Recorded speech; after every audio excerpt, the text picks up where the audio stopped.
Bienvenidos y bienvenidas a su programa de análisis sociopolítico Desenlaces. Yo quiero iniciar el día de hoy conversando un tema que ha copado la noticia a nivel mundial y es el caso de Afganistán con unas nuevas aristas que se vienen presentando. Si bien es cierto, los Estados Unidos decidieron retirar las tropas y dejar a ese pueblo peor que en el 2021,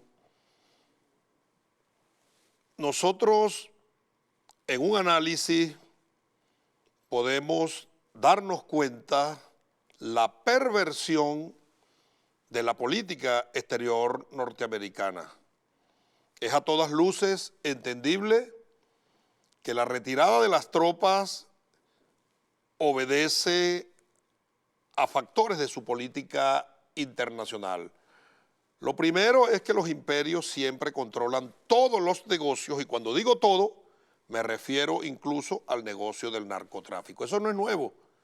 El que quiera buscar información en la historiografía, váyase a 1838, la guerra del opio, donde los ingleses, que era el imperio que dominaba los mares, consiguieron el mercado del opio en la China y para no compartir con el emperador chino, decidieron ir a una acción bélica para controlar puertos como el de Shanghái y el de Hong Kong, que hasta hace poco tiempo pertenecieron a Inglaterra. Si querían saber por qué pertenecían a Inglaterra, ahí está la respuesta. En una guerra lo obtuvieron como cabeza de playa para que una compañía transnacional que fue creada en la India, que era colonia de los ingleses, cultivaban allí la amapola y de la amapola, en un proceso químico, una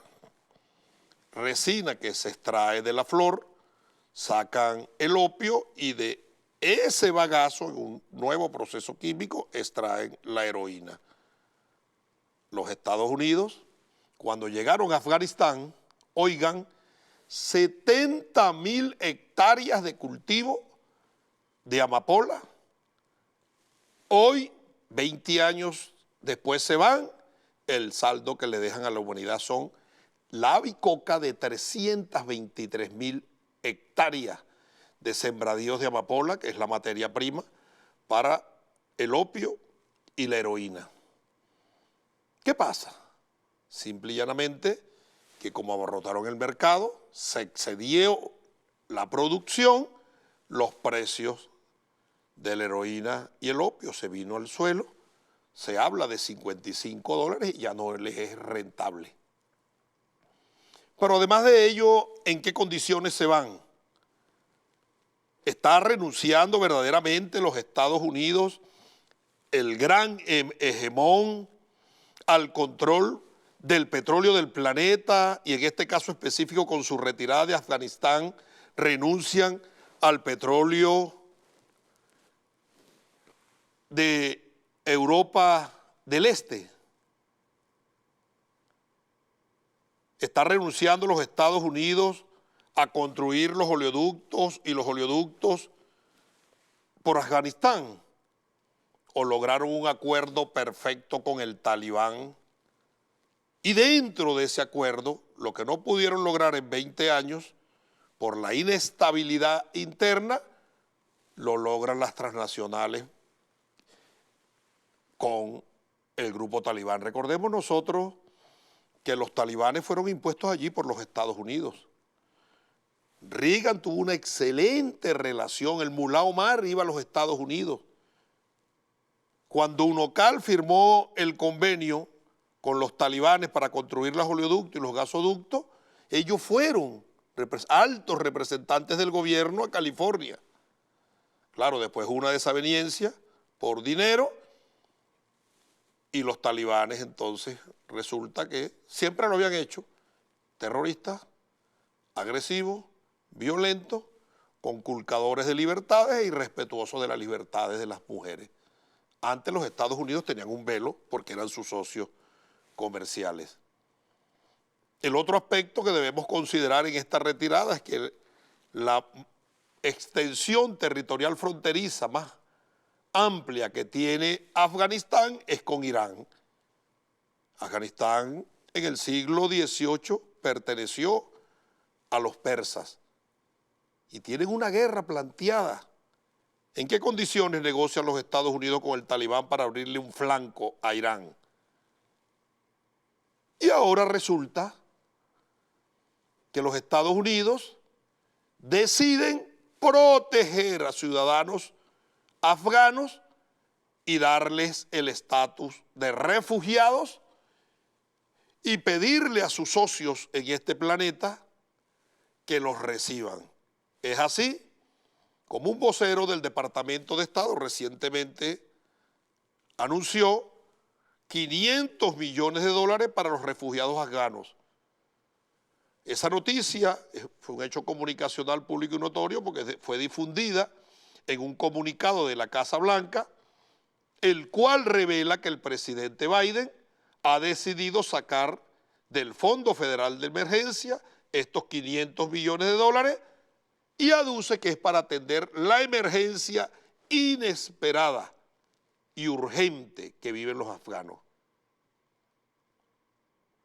El comunicado establece que dichos fondos, oigan, ¿los va a manejar quién?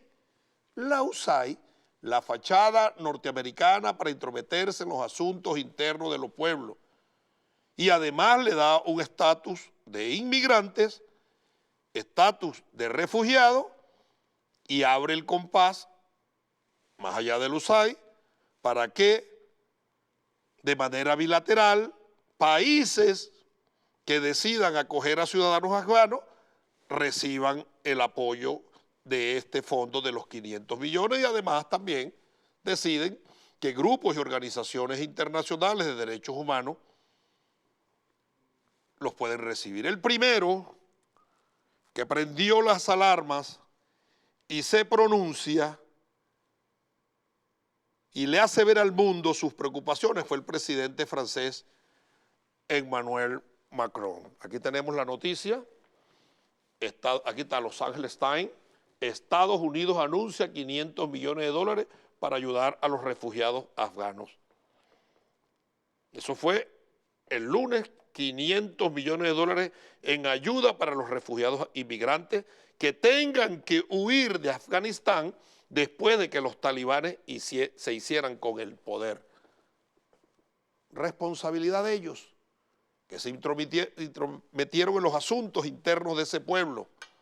El presidente Macron de Francia, Emmanuel Macron, manifestó su angustia por la llegada a suelos europeos de esos refugiados afganos, que se habla, oigan, en el mundo entero de 250,000. ¿Qué busca los Estados Unidos con colocar en distintos países de este planeta 250,000? Yo no voy a darle el estatus de refugiado ni de migrante, combatientes afganos, entrenados, adiestrados y equipados por ellos mismos. El presidente ruso, Putin, estableció al respecto lo siguiente. Ponme la lupa aquí, por favor, cerquita. Putin, no queremos que aparezcan milicianos aquí, o sea, se refiere a Rusia, bajo el disfraz de refugiados de Afganistán. Lo está anunciando el presidente Putin, que van a minar el planeta de milicianos y combatientes afganos, dándoles un estatus de refugiados. Los Estados Unidos, a los países que quieran utilizar su territorio para recibir afganos, es decir, sus portaaviones, les van a mandar estos ciudadanos. Es así como, oigan, se firmó un convenio con Colombia.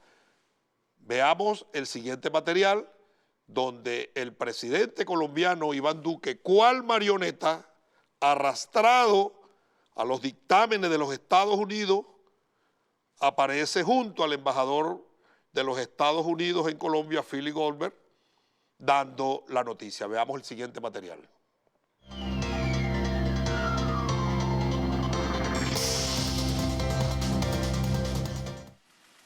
Gracias, presidente Duque.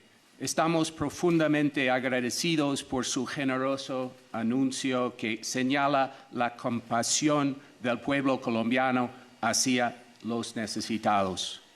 Colombia es un gran amigo de Estados Unidos y le agradecemos que haya respondido a la llamada para proporcionar apoyo humanitario a los ciudadanos afganos que trabajaron con nosotros para difundir la democracia y la libertad en una región donde esos valores fundamentales apreciados por nuestros dos países escasean.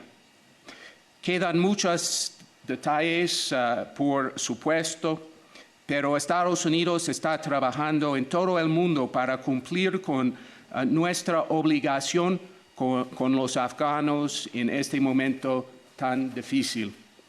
La hospitalidad para este esfuerzo de corto plazo será colombiana. Los costos estadounidenses. Estados Unidos mantiene su compromiso de proporcionar un refugio seguro a estos ciudadanos afganos y agradecemos enormemente al gobierno y al pueblo de Colombia por brindarles un lugar temporal para que ellos puedan ir a los Estados Unidos. Esto es un símbolo de nuestra unidad y amistad. Gracias, presidente Duque, por su liderazgo en este asunto, al igual que ha liderado la respuesta al desastre humanitario en Venezuela.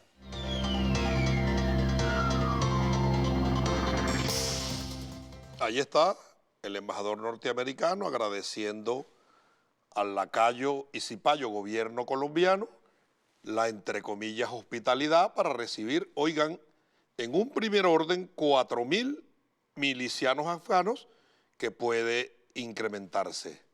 Ojo, pelado, organismos de inteligencia venezolanos, habitantes de esta patria, porque en esa acción de enviar refugiados, o entre comillas refugiados afganos por el mundo, los Estados Unidos juegan con carta tapada y lo más probable es que haya aviesas intenciones de utilizarlos para seguir generando desestabilización en nuestro país. Estaremos alertas, estaremos pendientes, estaremos vigilantes.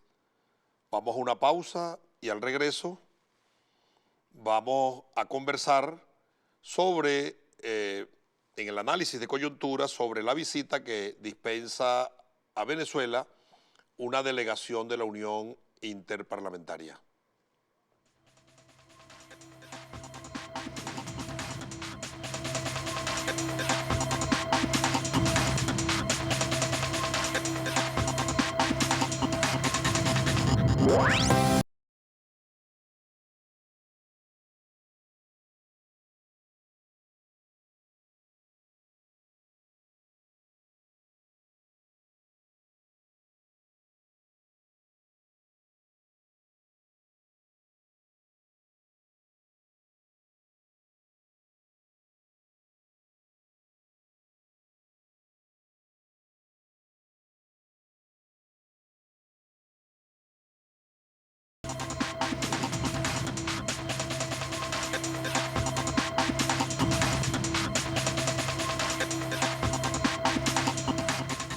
Continuamos con su programa de análisis sociopolítico Desenlace y en este segmento quiero referirme a un tema que tiene atinencia en la vida política interna del país y es que este lunes arribó a Venezuela una delegación de la Unión Interparlamentaria. En esa delegación de la Unión Interparlamentaria que llega a Venezuela, estará en Venezuela desde el día 23 hasta el día 27 de agosto y está conformada por los representantes del Comité Ejecutivo y llama poderosamente la atención del Comité de Derechos Humanos de los parlamentarios. Esos miembros de la delegación son el diputado de Portugal, Duarte Pacheco, quien a la sazón es el presidente de la Unión Interparlamentaria y jefe de la delegación, el diputado chileno Juan Pablo Letelier y una diputada africana, Esther Anjakun Davidina. Además, por el Comité de Derechos Humanos están presentes el diputado Nasiriu Bako Arifari, que es el presidente del Comité de Derechos Humanos de los parlamentarios, la vicepresidenta, la senadora mexicana Alejandra Reynoso, quien es vicepresidenta, y el diputado Samuel Kogalati, que es miembro, diputado belga. Ellos llegaron este lunes a Venezuela a cumplir una agenda porque en la Unión Interparlamentaria, a lo interno, ellos, sirviendo como mascarón de proa, han generado una situación de confrontación en Venezuela. ¿A qué me refiero? La Asamblea Nacional fue electa el 6 de diciembre del 2020, tal cual lo establece nuestra Constitución, fue instalada el 5 de enero y para los efectos de la Unión Interparlamentaria, la Asamblea Nacional de Venezuela no ha sido reconocida, aduciendo el diputado Duarte Pacheco, presidente de la Unión Interparlamentaria, que él no sabe cuál es el parlamento vigente en Venezuela. Y lo fundamenta, oigan esto, en una comunicación que le envía Juanito Alimaña pidiéndole que lo siga admitiendo porque ellos tienen continuidad. Esta Constitución, el pueblo venezolano no, porque el pueblo venezolano lo sabe, pero esa delegación y a la derecha manipuladora hay que decirle que no establece otro mecanismo para prórroga de mandato, porque los mandatos tienen un lapso determinado. Para el caso de la presidencia, 6 años, la Asamblea Nacional, 5 años, gobernadores, gobernaciones, alcaldías, consejos legislativos y consejos municipales, 4 años. Para prorrogar, el único mecanismo es la reelección. De hecho, este servidor, Pedro Carreño, era diputado de la Asamblea Nacional 2015-2020 y soy diputado porque me prorrogó el pueblo de manera libérrima en las elecciones del 6 de diciembre del 2020. Pero además de ello, qué falta de seriedad, qué falta de respeto para la soberanía de los pueblos de esta delegación de la Unión Interparlamentaria, que por una carta que envió un ciudadano, que de paso se ha dicho, en el último periodo de la Asamblea Nacional 2015-2020, él no era el presidente, porque el 5 de enero del 2020, cuando se fue a instalar la Asamblea Nacional, no tenía los votos, se retiraron, se realizó la sesión, se eligió la junta directiva y ellos se fueron al auditorio del Nacional, menos de 20 diputados, eso sí, 200 periodistas del mundo, eso fue lo que le hicieron el quórum, y él se reeligió, cuestión que es irrita. Entonces le manda una carta aduciendo que él es el presidente de la Asamblea Nacional y la Unión Interparlamentaria establece que hay que revisar. La Unión Interparlamentaria, la colega diputada Iris Varela, jefe de la delegación venezolana ante la Unión Interparlamentaria, le regaló una constitución. Yo les recomendaría que se lean el artículo 138, que dice: toda autoridad usurpada es ineficaz y sus actos son nulos. Es decir, que ese señor no es presidente de la Asamblea Nacional y el último periodo no fue presidente, por lo tanto, todos sus actos son nulos. Esa carta que envía es nula. Todas las actuaciones son nulas. Y además, que la prórroga a la Asamblea se la da el estatuto, es decir, que la Unión Interparlamentaria, al reconocer la carta y generar un conflicto sobre cuál es el Parlamento, está desconociendo la Constitución de la República. Y yo pudiera decir que está soslayando el principio de legalidad que está en nuestra Carta Magna. Pero no solo eso soslaya, es irresponsable delegación que viene a Venezuela, incluyendo su presidente, sino que la legitimidad de origen de los actos electorales, ¿quién la tiene? ¿Qué dice el artículo 5 de nuestra Constitución?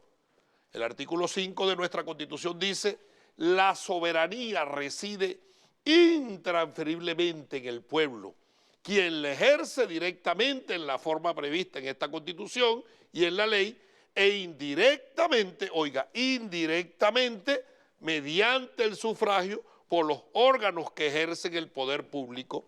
Es decir, que los ciudadanos el 6 de diciembre fueron a ejercer soberanía a través del voto para ejercer el poder público legislativo venezolano. Le dice a los órganos del Estado emanan de la soberanía popular y a ellas están sometidos. Emanó la Asamblea Nacional de ese acto electoral. ¿De dónde emanó la prórroga cuando la Constitución establece que el periodo para los diputados es 5 años? Y ellos lo saben,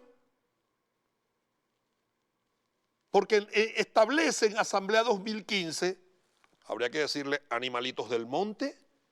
Si la Asamblea fue electa en el 2015 y dura 5 años, expiró y cesó su mandato en el 2020, porque son 5 años.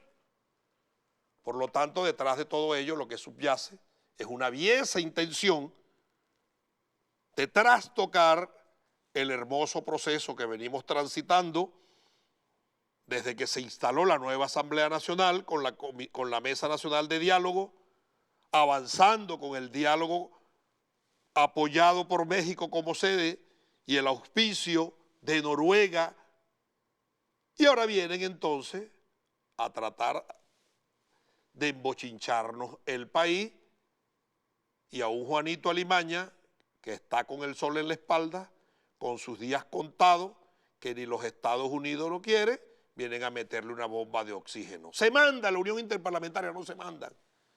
Esos son unos tristes muchachos demandados de la Unión Europea y del imperialismo.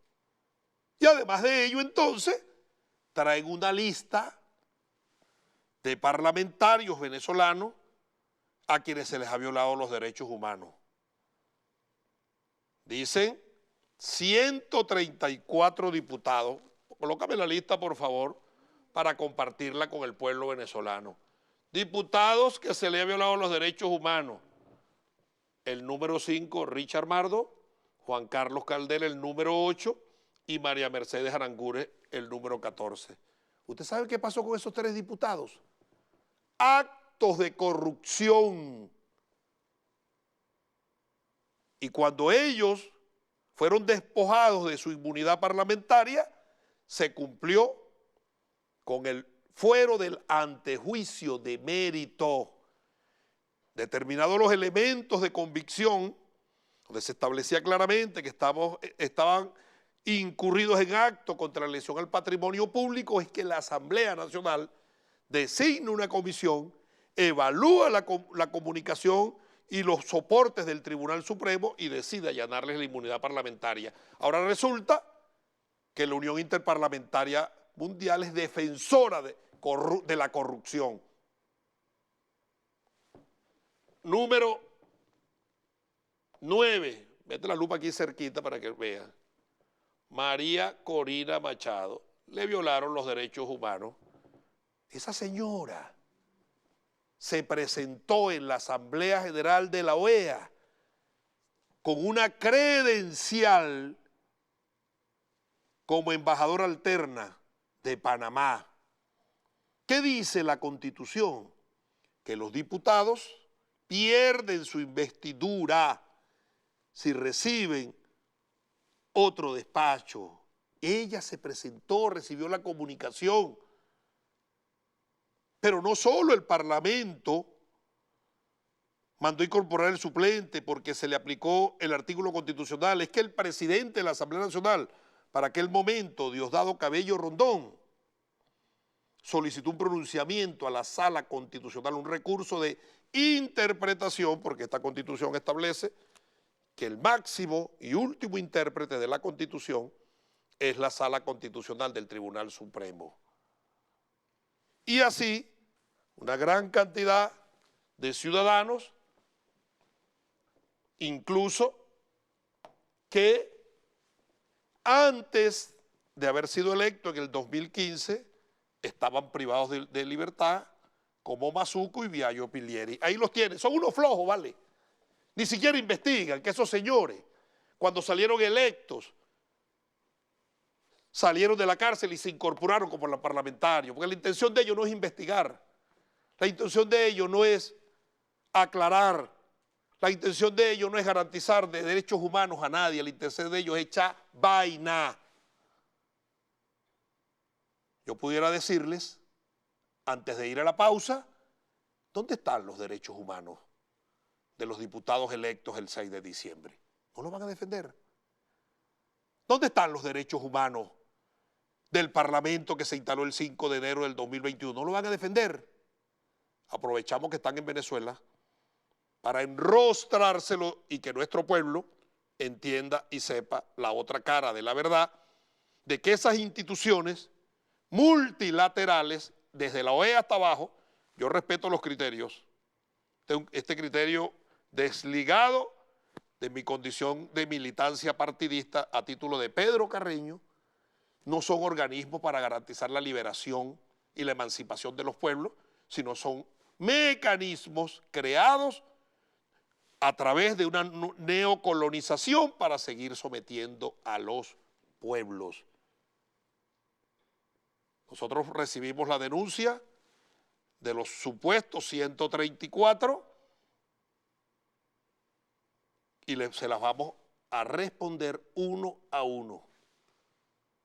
Vamos a una pausa y al regreso yo voy a hablar tanto de la situación en Afganistán como de la Unión Interparlamentaria con la diputada y vicepresidenta de la Comisión Permanente de Política Exterior de la Asamblea Nacional, Ilenia Medina. Pero antes de ir a la pausa, yo en un inciso felicito al primera base de los Tigres de Detroit, el venezolano, ilustre venezolano Miguel Cabrera, quien el domingo conectó su jonrón número 500 para convertirse, oigan, en el miembro número 28 del exclusivo Club de los 500.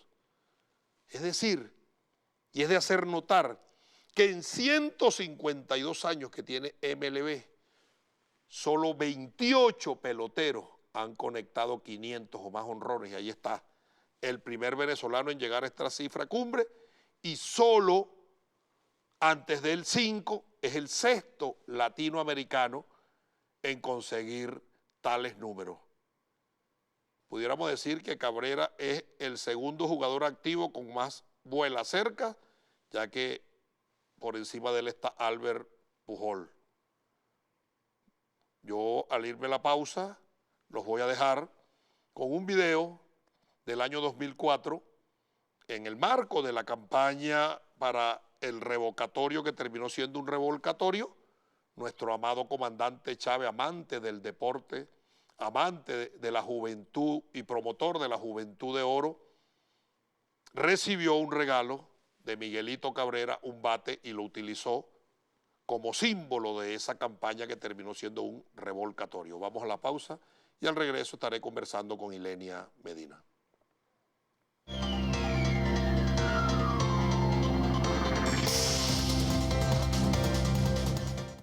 Ayer recibí un regalo. Yo agradezco tanto a los que me mandan regalos. Hay un muchacho venezolano que tiene apenas 23 años y está dando batazos por todos lados. Jonrones, batazos, triple, two-base, línea entre dos. Es un maracayero y pudiera quedar champion bate. Yo no sé si ya terminó ya la temporada. Está peleando. 340 está bateando Miguel Cabrera. Miren lo que me mandó Miguelito Cabrera para la campaña. El bate de Cabrera, por si las moscas, lo voy a cargar enfundado aquí en la espalda. Para el diablo. Si el diablo se pone cómico, se lo acomodo por las costillas. ¡Ay, diablo! Bueno, aquí está para el presidente Hugo Chávez, de Miguel Cabrera, número 24. Yo tenía un bate como esto, Luis Bail, Slugger. Bueno, por si las monjas, gracias a Miguel Cabrera, me llevo el bate aquí en Mochilao. Si el diablo se me atraviesa, se lo voy a recostar por el espinazo este bate al diablo. ¡Vámonos pues! Con el bate de Cabrera, con la espada de Bolívar y el caballo de Zamora, a la carga, a la victoria. ¡Que viva el pueblo venezolano! ¡Que viva Florentino, el que peleó con el diablo! ¡Que viva la revolución bolivariana!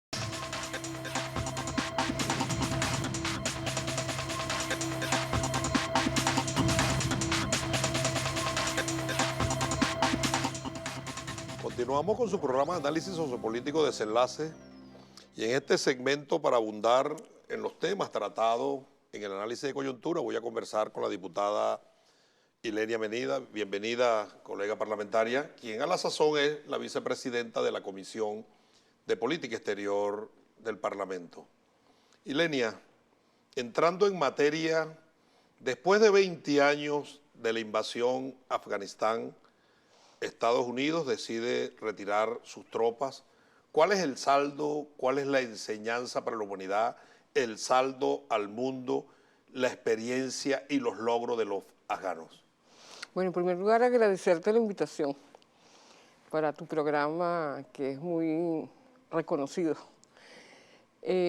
Sobre tu pregunta, creo que es muy pertinente, porque recordar que la primera actuación que tomó Estados Unidos luego de la implosión de las Torres Gemelas del 11 de septiembre del año 2001, la primera actuación en el orden internacional fue bombardear a un grupo a una familia, un grupo de niños, porque el mundo quedó en silencio. Fue una situación de terror luego del 11 de septiembre. Nosotros estábamos en Lima, nuestra Cancillería con las Cancillerías de América Latina estábamos ese día en Lima, cuando la implosión de las Torres Gemelas, y todos estábamos desconcertados. La delegación de Estados Unidos no estaba desconcertada, a pesar de que supuestamente había sido atacado. ¿Tú crees en la teoría de Terry Mason de la terrible impostura que fueron ellos mismos quienes generaron esa acción para avanzar con nueva forma de guerra como guerra preventiva y a través del combate al terrorismo asumir su papel de gran hegemón y gendarme necesario para cuidar al planeta? Bueno, te voy a responder la siguiente manera. Una semana fue bloqueada la posibilidad de que entraran naves a Estados Unidos. A la semana siguiente nosotros regresamos a Estados Unidos porque éramos parte de nuestra delegación en la OEA. Lo primero que conseguimos, yo conseguí en mi oficina una carta de Lyndon LaRouche, un demócrata del Partido Demócrata de ese país, donde denunciaba que algo había sucedido, que había habido un golpe de Estado. Él decía golpe de Estado, pero realmente había habido una implosión dentro del sistema de ese país que solo buscaba una herramienta para fortalecer su postura de hegemón. Muchas dudas, el Congreso hizo investigaciones, parte de esa investigación son secretos de Estado porque lo que se sabe es que fue una implosión premeditada, donde ya se sabían para empresarios que estaban en las Torres Gemelas, tenían oficinas en las Torres Gemelas, se les había advertido que no pasaran, que no estuvieran por allí. Se habla, de un universo, porque ese era el centro financiero del planeta, sí, de el orden entre 5 y 6 mil judíos vivían allí. Ese día no fue a trabajar ninguno y por ende no murió ninguno. Ya todo, exactamente, todo se sabía. Bin Laden había salido de la familia Laden que vivía en Estados Unidos. Bin Laden, el hermano Bin Laden, que a la sazón había sido socio de Preco Bush, el padre de los Bush. Exactamente, salieron inclusive cuando estaba el bloqueo aéreo, ellos fueron los únicos en salir de Estados Unidos, se les permitió salir en una aeronave. Es decir, cosas sumamente curiosas. Y lo de la explosión de las torres, que se hablan expertos en ingeniería, que para que una torre se derrumbe debe tener atascadas cargas explosivas en sus bases para que se venga, porque el impacto de un avión, por mucho combustible que tenga y la volatilidad del mismo, no genera que se derrumbe hacia abajo una infraestructura. Mira, sobre eso se habló mucho, las investigaciones. El avión del Pentágono que nunca cayó. Que nunca cayó. Y después terminaron diciendo sí, que fue un misil. Nosotros vivíamos allí, entonces era fácil verificarse efectivamente. Pero sembraron pánico en todo el planeta. Hubo un pánico en todo el planeta, pero yo te puedo decir que nosotros estamos en Lima. La delegación de América Latina de miembros de la OEA estábamos en Lima porque ese día estaba Colin Powell. Y la disposición absoluta del gobierno norteamericano de que se aprobase sí o sí la Carta Democrática Interamericana, con el cual ellos pretendían y han pretendido. Otro instrumento de intromisión en los asuntos internos de los pueblos. Y habían algunas delegaciones, entre ellas Venezuela, que tenía todavía muchas diferencias sobre el documento. Ya se había paralizado en Costa Rica. Hubo una asamblea general en Costa Rica para que se aprobase y no se pudo aprobar porque había varias delegaciones, entre ellas las de Venezuela, que decían no. Y bueno, hubo esa implosión, todo el mundo estaba de verdad sorprendido, no entendíamos. Lo que sí me llamó a mí la atención es que mientras todos estábamos con mucha angustia porque una situación terrible, la delegación de Estados Unidos estaba muy quieta, muy tranquila, como si, o sea, la gestual, descansando, cuando a uno le atacan su país en tiempo real, no es esa la forma. Y recuerdo que cuando el presidente de Perú en ese momento iba a instalar oficialmente la asamblea, uno de los delegados de Estados Unidos, que estábamos todos en un grupo, dijo que cuando habían objetivos estratégicos no importaban los medios. No sé a qué se trataba, no sé qué quería decir, pero luego uno dice... Bueno, después cuando lees la ley patriota, sí, así está consagrado. Así es. Y luego uno ve... Además, se crea una nueva forma de guerra, la guerra preventiva. No hay causales de guerra, sino por presunción que pudiera generar problemas, entonces tú haces una forma de guerra preventiva y una nueva forma de guerra también. Pero ya la guerra humanitaria, imagínate, una guerra por razones humanitarias. Pero recuerda que ya muchísimos analistas preveían la guerra de civilizaciones y era la guerra del mundo occidental contra el mundo islámico, provocar odio entre las civilizaciones, entre las religiones. Lograron posicionar en el imaginario colectivo que todos los islámicos son terroristas. Exactamente, esa fue la pretensión y creo que lo que sucedió en Afganistán inmediatamente, yo pensé que iban a colocar un video cuando el presidente Chávez, el único que tuvo el valor en el mundo entero. En el programa anterior. Ok, en el único que tuvo el valor de cuestionar el ataque a esos niños afganos y dijo no se puede combatir el terror con más terror. Fue el único. Y luego, inclusive, Chávez fue el único que en ese momento dio un financiamiento, creo que de $1 millón de bolívares para atender familias afganas. Y posteriormente los demás se sumaron. Nadie se atrevió a hacer nada. El primero que opinó, intervino y actuó fue nuestro comandante Chávez. ¿Y qué es lo que sucede? Tú me hablas del saldo. Bueno, el 20 años después. 20 años después, un saldo de mucho terror, de una sociedad destruida. No lograron generar el odio hacia el mundo árabe y hacia el mundo islámico. Eso sí es importante.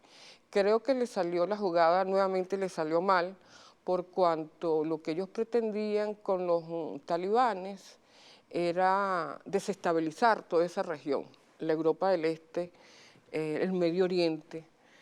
Y tomar el control del petróleo de las riberas del Mar Carpio. Lograron algunas cosas, pero sin embargo el Islam sigue en pie.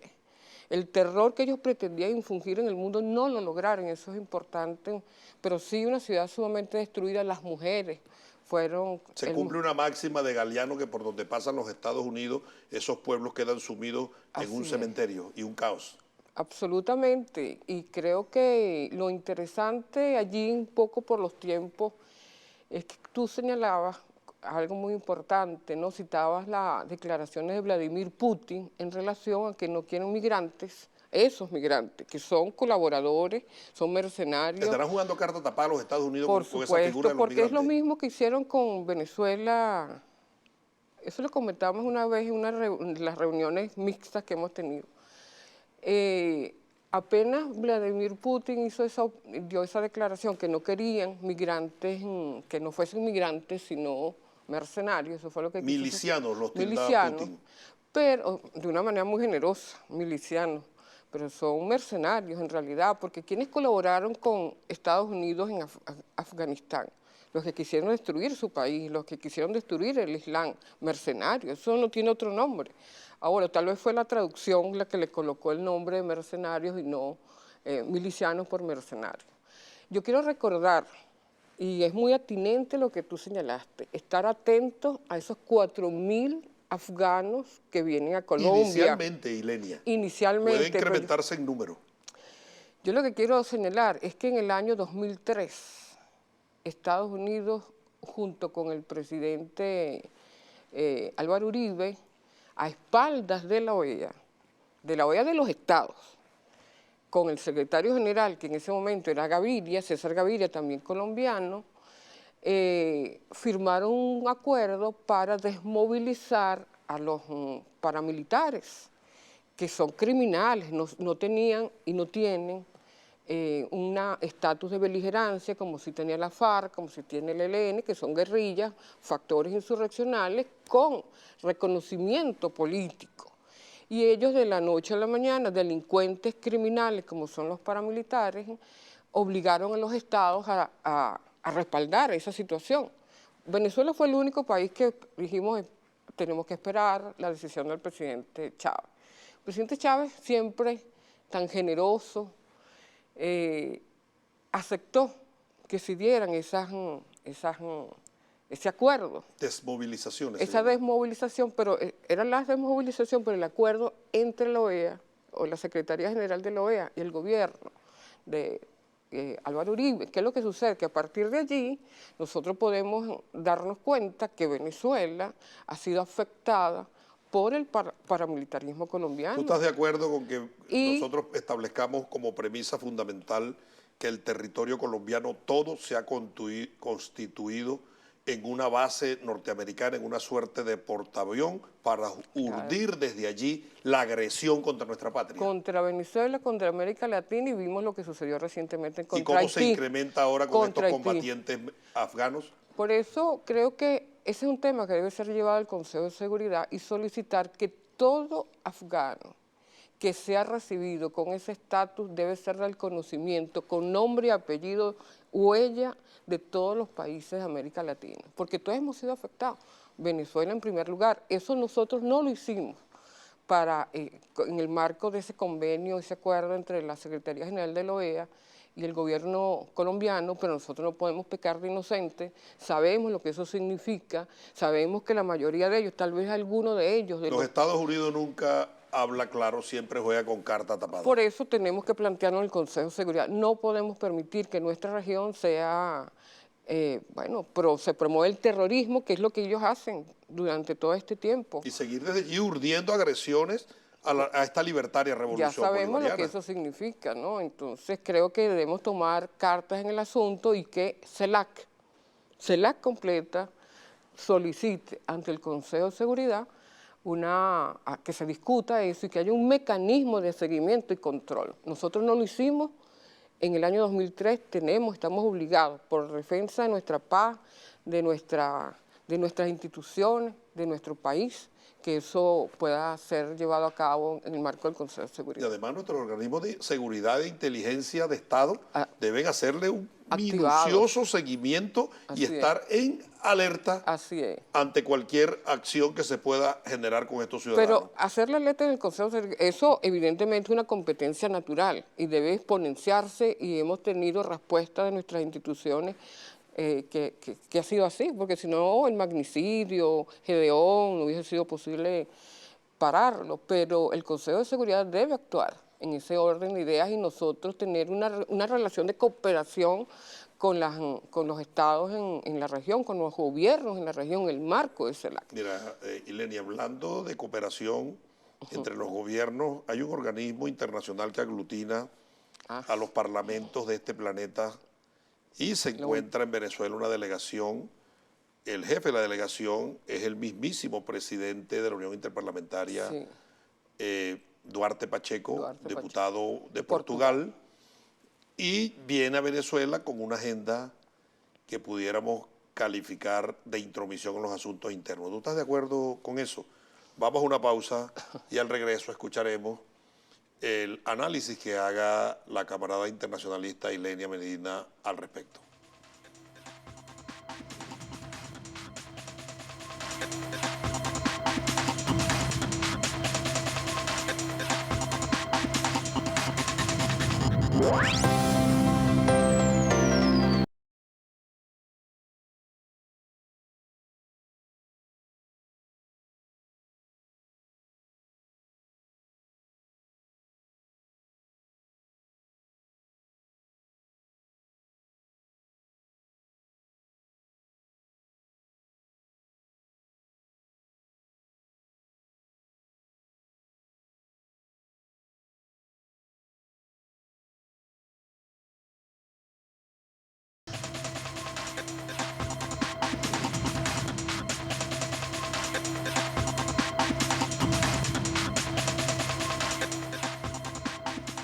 Continuamos con su programa de análisis sociopolítico Desenlace, conversando con la colega parlamentaria Ilenia Medina.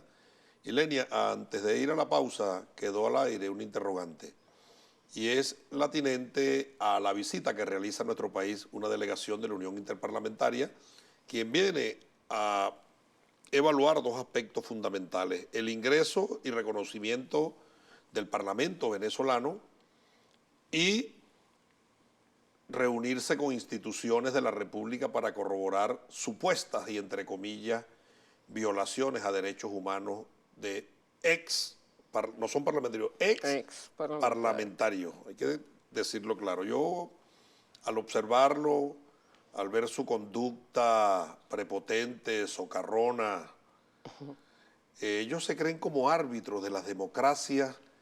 Pudiéramos estar en un excesivo uso de una institución que es para los parlamentarios y que pasa a inmiscuirse en asuntos internos de nuestra República. Bueno, hay que comenzar señalando que el parlamentario portugués, es portugués, pues es europeo, y el modelo político de Europa está vinculado a las monarquías, a las élites, son las que mandan, deciden y el pueblo esperando. Es decir, es obvio que ellos tienen esa visión. Además, ellos son del primer mundo, por favor, claro, somos tercermundistas. Pero como le recordamos en esa reunión, devuélvanos sus recursos porque ellos deben respetar su propia constitución. Y un banco privado, no público, de ese Estado, Novoban, nos tiene nuestros recursos y él debería ser respetuoso y luchar en su parlamento para que ese banco nos devuelva lo que no es de ellos. Ahí se quedó callado. Mira, Yo creo que efectivamente hay un desfase en el mundo en relación a los organismos internacionales, porque ¿qué son los organismos internacionales? Se supone que responden a sus normas constitutivas, a los acuerdos, a los tratados o a los estatutos, que es lo que tiene la UIP, la Unión Interparlamentaria Mundial. Se definen las normas, cómo vamos a funcionar, cuáles son los principios que vamos a respetar. Pero luego se impone la realidad geopolítica y las fuerzas, los intereses, los objetivos geopolíticos y además las mayorías que en un momento determinado actúan. UIP le puede pasar como la OEA, que se convirtió en un pozo de verdad asqueante, que ya nadie quiere pertenecer a la OEA, a la Organización de Estados Americanos, cosa que sucedió en el año 1961 cuando expulsaron a Cuba de la OEA solo por ser comunista. Contrario a los valores de América. Y principios inclusive de la propia organización. Para aquellos que dicen, no, la OEA se desvió, no, eso viene desde Punta del Este. Sí, desde el Punta del Este, exactamente. Igualmente pasa en la OIP. La OIP tiene los primeros artículos del estatuto, señala que es un organismo de estados, de parlamentos soberanos y que debe actuar en el marco de la Carta de Naciones Unidas, debe ser respetuosa del principio de no intervención, la no injerencia, respeto a la soberanía de los estados, de la soberanía popular. Pues lo primero que están desconociendo es eso. ¿Quién tiene la potestad facultativa de establecer cuál es el parlamento legítimo en Venezuela?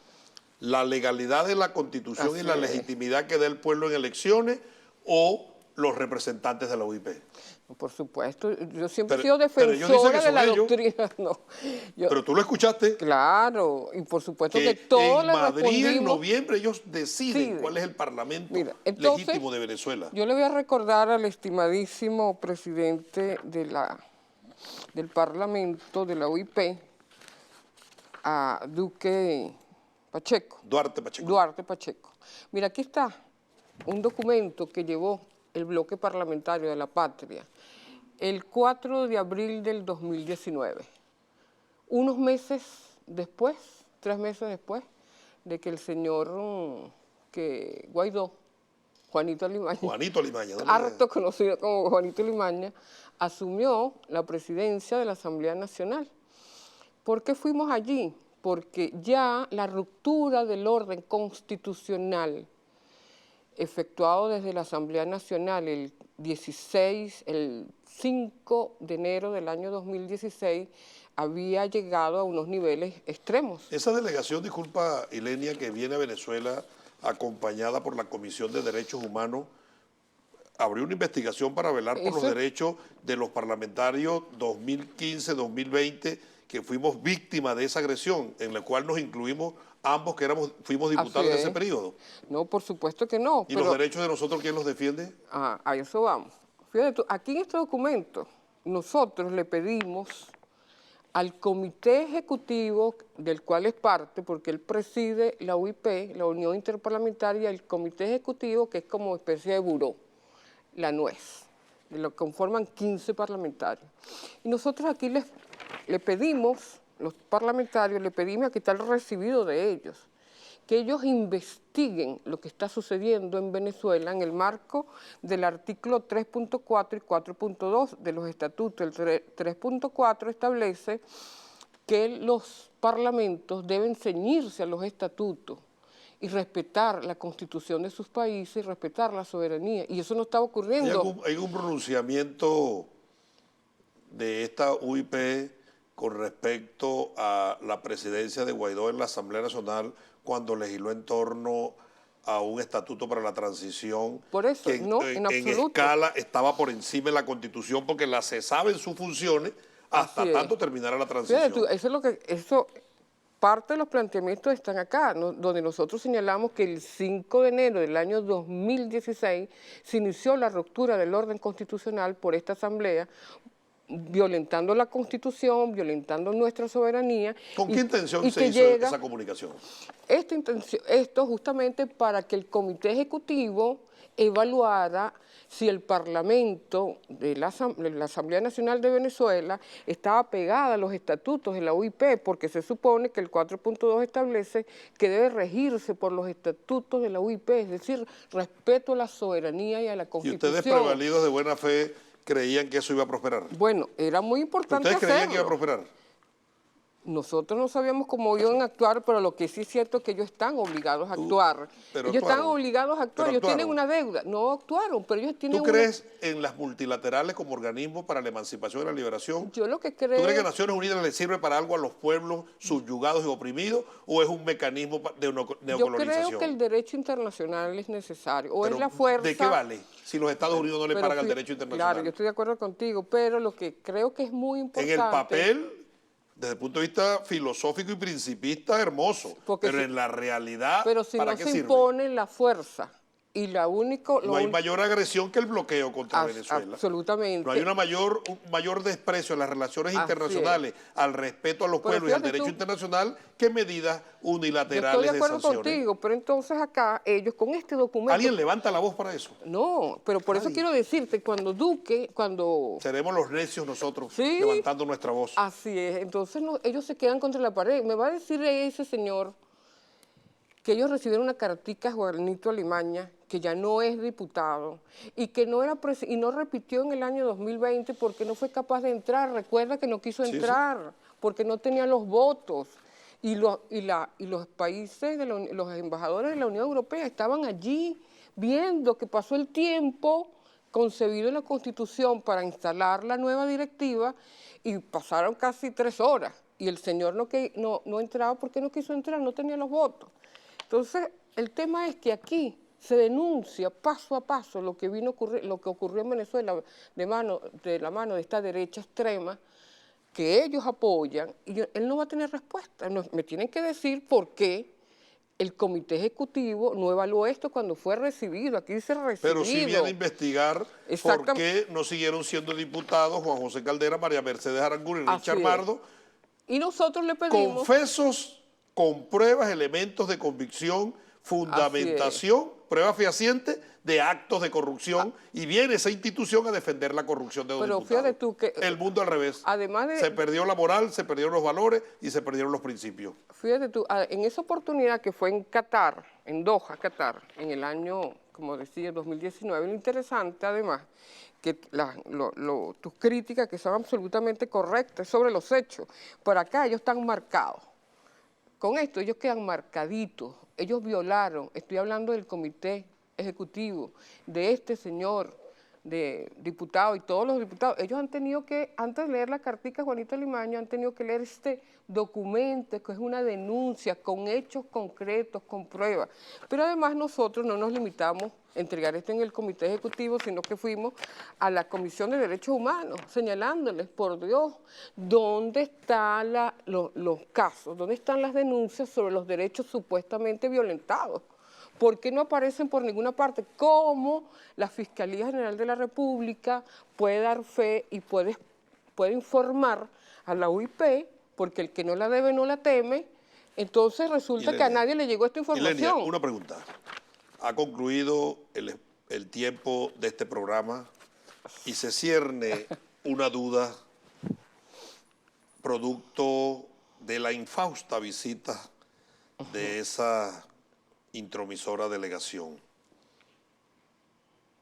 ¿Habrá posibilidades de que en la reunión de Madrid de noviembre y generará asombro, terminen reconociendo el Parlamento del 2015 y dándole continuidad a esa Asamblea Nacional?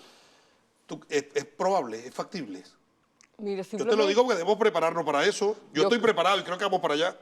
Quiero escuchar tu opinión. No, yo creo que nosotros estamos en primer lugar obligados a entregar. Ellos vinieron y se encontraron con la verdad de Venezuela. Se dieron contra la nariz. ¿Y tú crees que el imperialismo que escucha las verdades les importa? Bueno, pero hay que... Pero le frenen sus acciones.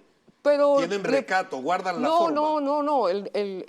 no tienen pruritos, pero nosotros nos investimos con nuestra verdad. Y la verdad es clara y es contundente. Y yo disfruto enormemente pudiendo decir, señores, respóndame sobre esta denuncia y esta visita. Y estuvimos de visita en el Comité de Derechos Humanos. No nos pudieron responder. Ellos van a decir ahorita, dennos respuesta, está bien, se la podemos dar, porque el que no la debe no la teme, y podemos, y nos disfrutamos, como tú lo hiciste, diciéndole fulanito, estos son unos corruptos, los otros huyeron, etc. Tenemos cómo, nuestra munición es esta, tenemos la verdad y la podemos demostrar. La munición es la verdad, la razón, la moral y el compromiso así con este es, y el pueblo. amor por nuestra patria. Y eso es suficiente, ellos no pueden mentir abiertamente, por supuesto que ellos, no sé, qué les habrá sucedido, pero evidentemente... Que son unos muchachos demandados de la Unión Europea y de los Estados Unidos. Pero ahí está la respuesta. Ellos son una rocola. ¿Quién le mete la plata? Hay algunos... El que mete la plata, la rocola decide qué música va a sonar. Exactamente, el que paga la música, bueno, pone el baile. Y Lenia, ha concluido, ahora, pero te digo el tiempo. ¿Cuál es el mensaje final de esta visita de la Unión Interparlamentaria, los resultados y el futuro de la paz en Venezuela? Mira, la paz y la soberanía y la prosperidad de Venezuela está en manos de nuestro pueblo y de las instituciones que eligió. Estamos hablando del presidente de la República, estamos hablando de la Asamblea que decidió, que salimos a votar todos juntos y elegimos y recuperamos la Asamblea. Y yo sí creo, yo tengo coincidencias completas contigo en cuanto a la crítica completa, merecida, pero es importante que nosotros, que somos un país que hemos sido sitiado, bloqueado, con nuestra verdad, que es nuclear, la importancia que tiene, apoya también las luchas de los pueblos del mundo, apoya a Cuba, a Nicaragua, a Libia, a Siria, a todos esos países que han sido agredidos como nosotros. Nosotros somos una luz de esperanza y la verdad está allí, y nosotros debemos luchar con esa verdad. Y esto es una herramienta, esos estatutos, ¿quién los está violando? Los violan ellos, y eso hay que decirlo. Y creo, hay una interrogante, yo no me atrevo a decir, pero la verdad está de nuestro lado. Entonces hay que defenderla, y con esa actitud nuestra valiente, contundente y orgullosa, digna, ayudamos a los pueblos del mundo a dar también su lucha. Entendiendo todo ello, observando el desarrollo de los acontecimientos, nos damos cuenta que hoy, más que nunca, está vigente una máxima de nuestro amado comandante Chávez cuando abogaba por la construcción de un nuevo orden. Un nuevo mundo es posible, un mundo más justo y más humano donde todos los seres puedan vivir en dignidad. Así hemos llegado al final de su programa, Desenlaces por el día de hoy. Gracias a ti, Lenia, por acompañarnos en esta interesante conversación y gracias a ustedes por la atención prestada. Muy buenas tardes.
What?